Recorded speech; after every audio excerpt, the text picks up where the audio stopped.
Software engineer, what? So your job is to sit inside all day and just like write code. You probably have no friends and no life. That's sad. Yoga instructor, what? Your job is to bend people. That sounds useless. Barista, your job is to like mix liquids together and then give it to people, and then they get sloppy drunk and you have to like clean up their sick afterwards. Sounds kind of lame. Graphic designer, what? So you're basically doing like an adult version of arts and crafts, and AI is going to take your job anyway. That sounds pretty lame. Plumber, your job is literally to deal with other people's shit. There's nothing I would rather not do. Photographer, literally everyone's got a camera on their iPhone now. Like, what is the point of you? Florist, we have flowers in nature already. Like, what exactly are you trying to achieve?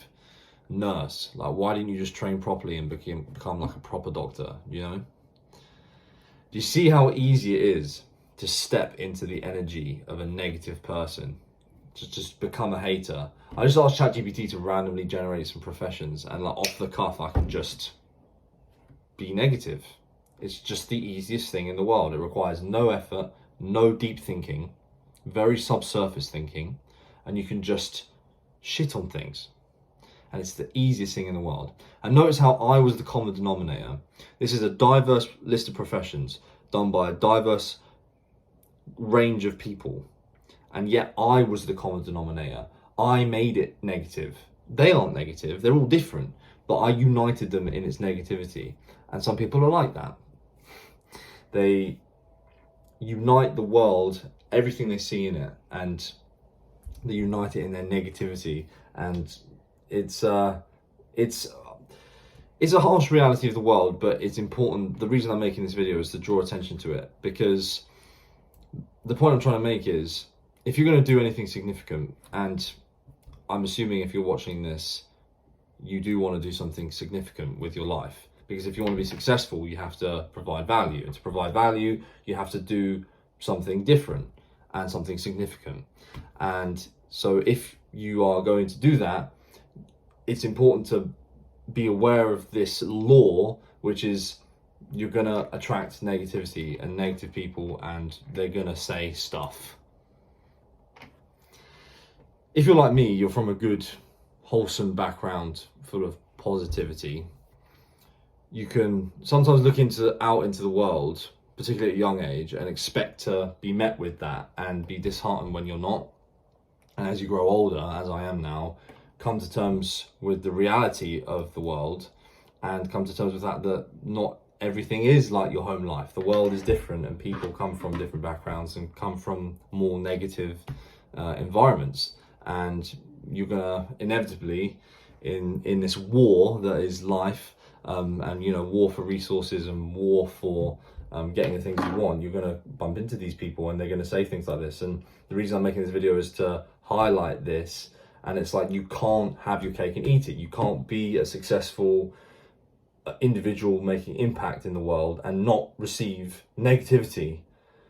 If you want to receive negativity, don't do anything, don't be anything, don't say anything, just exist, and you'll be left alone. And then you can have your peace. But if you're gonna do anything, it's gonna come with negativity. I'm preparing myself for this. The first times I had it, probably even at age 11, but the more and more I try to make things and do things, the more I can see it starting. I'm gonna bookmark this now on this date, 3rd of June. I'm saying this now. I'm gonna receive a lot of negativity in the future, and I know this because I'm trying to change things in the world quite a lot. The business that I'm currently building, we're building an AI piano teacher. The way it teaches is different.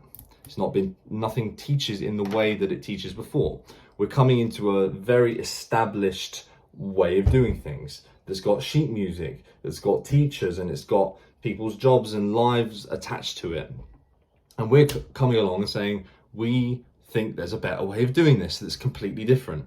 And I'm well aware of the fact that although it's starting to happen now, there's going to be a lot of people that resist what we suggest, say it doesn't work, that are going to say it's not good, that the old way of doing things is better, and I have to psychologically prepare for that. And the reason I do that is because if you don't psychologically prepare for it, then you then start to listen to what they're saying, or think that these people that are giving these opinions have thought about the issue as much as you have, which might not necessarily be the case. I think a lot of the time people will give very subsurface analysis, like I did with the professions I just did there. You give it half a second of thought and all this negativity comes out. Positivity can also come like that, but usually if you want to give someone a compliment, it requires more thought, more energy. Negativity just flows easily. It's easy to shit on something. So yeah, and so not only am I bookmarking this to say, I acknowledge the fact that I'm going to get a lot of resistance to what I'm doing, and I accept that because I refuse to live a nothing life and be a nothing person. But also I'm making this point that you need to also choose which one. You have to pick one. You can't have your cake and eat it. You have to decide, are you going to be successful and have people that criticize you and are negative towards you, or are you going to stay within the lines and do what people expect of you and not really change anything or do anything significant? You have to pick.